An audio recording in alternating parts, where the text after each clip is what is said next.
Buenos días con todos, bienvenidos a la unidad 2. Hemos cerrado nuestro primer módulo, un módulo intenso sobre gobernanza.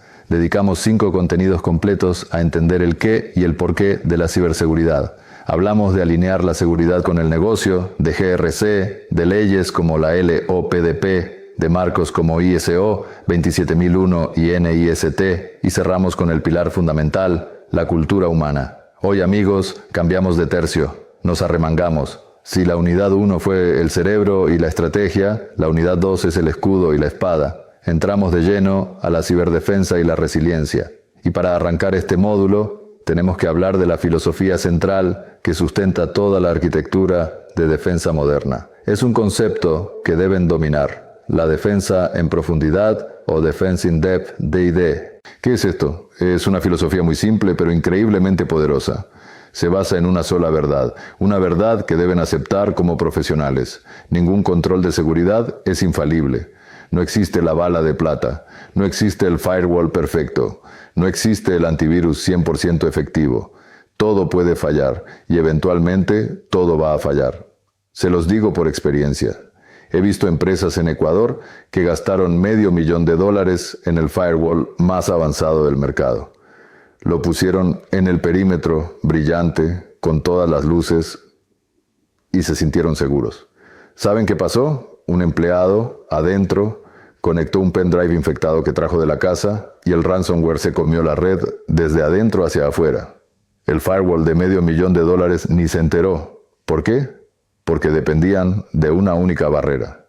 La defensa en profundidad nos dice, la seguridad no puede depender de una sola cosa. En su lugar, vamos a construir una serie de defensas redundantes y superpuestas. El objetivo no es la prevención absoluta, eso es una fantasía. El objetivo es retrasar, detectar y responder a un ataque. El modelo clásico para visualizar esto es el de una cebolla o el de un castillo medieval. Piénsenlo, ¿cómo se defendía un castillo? No tenían una sola pared gigante, no, tenían un foso, primera capa, luego un muro exterior bajo, segunda capa. Luego un patio donde el enemigo quedaba expuesto, tercera capa. Luego el muro alto principal, cuarta capa. Y si el enemigo pasaba todo eso, adentro estaba el torreón, la última línea de defensa donde estaba el rey, la joya de la corona. Nuestra arquitectura de red es exactamente igual. Y los contenidos que veremos en esta unidad se mapean perfectamente a ese castillo. La primera capa, el foso, es la capa perimetral, la red. Es nuestra primera línea contra amenazas externas como Internet.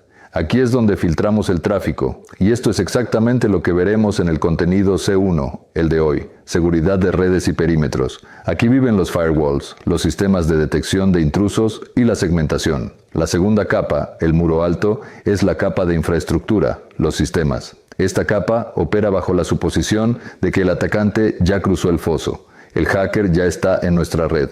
¿Y ahora qué? Ahora protegemos los servidores, las estaciones de trabajo, las laptops. Y esto es el contenido C2, seguridad de sistemas y aplicaciones. Aquí es donde hacemos hardening, el fortalecimiento de los sistemas operativos. Y finalmente, el torreón, la capa de datos. Es la última línea de defensa.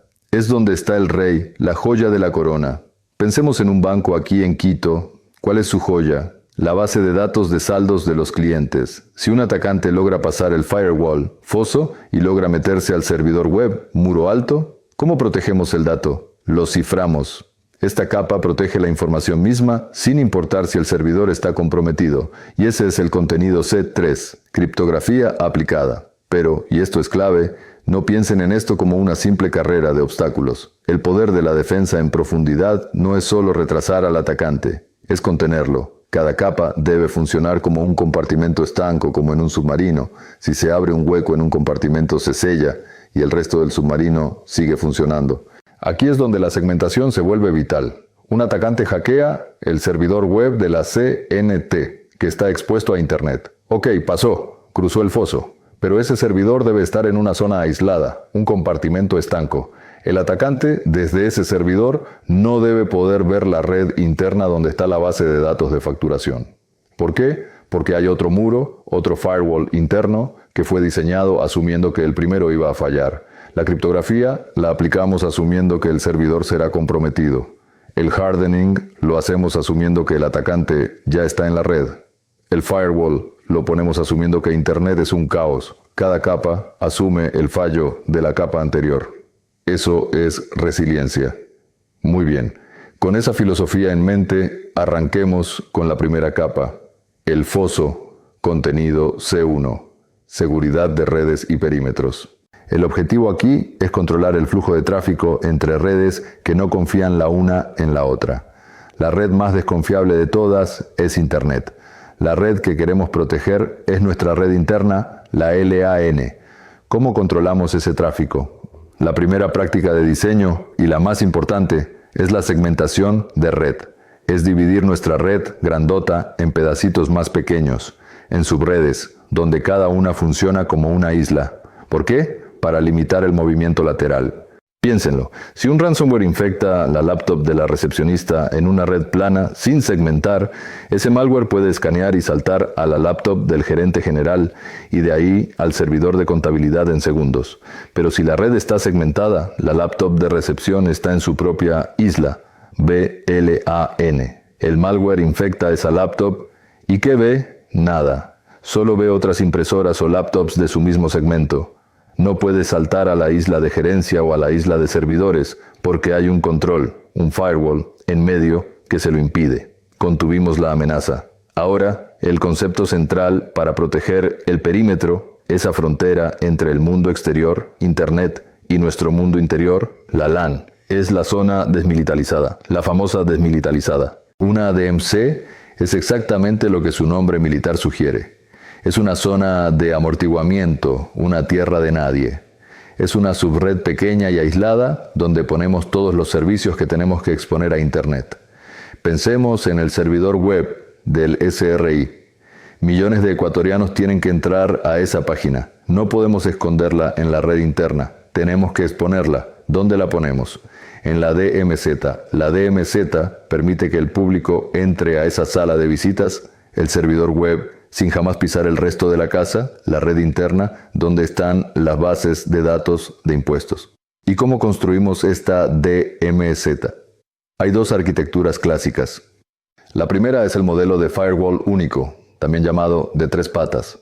Es la solución simple y económica. Compramos un solo firewall, un solo dispositivo, y le conectamos 3 cables, 3 patas.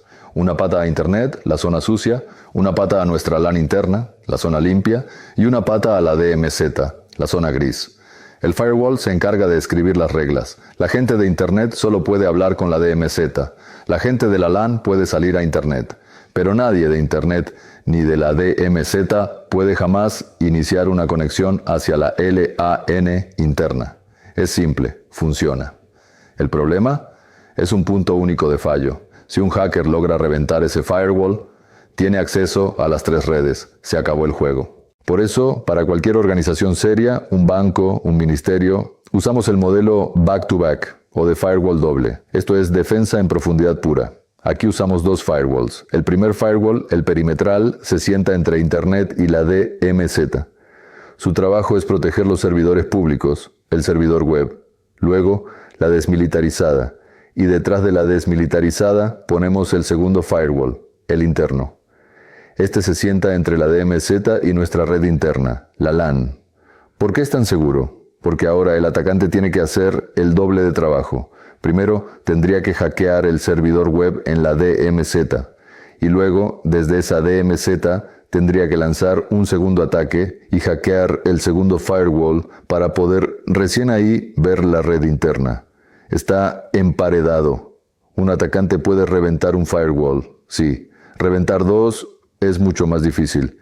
Y si son de fabricantes distintos, uno Cisco, otro Palo Alto, más difícil aún. Eso, señores, es la defensa en profundidad aplicada al perímetro. En nuestra próxima clase nos meteremos dentro de estos firewalls a ver cómo funcionan, qué tipos existen y cómo escribimos las reglas. Gracias. ITESUT, Instituto Superior Tecnológico Universitario de Transporte.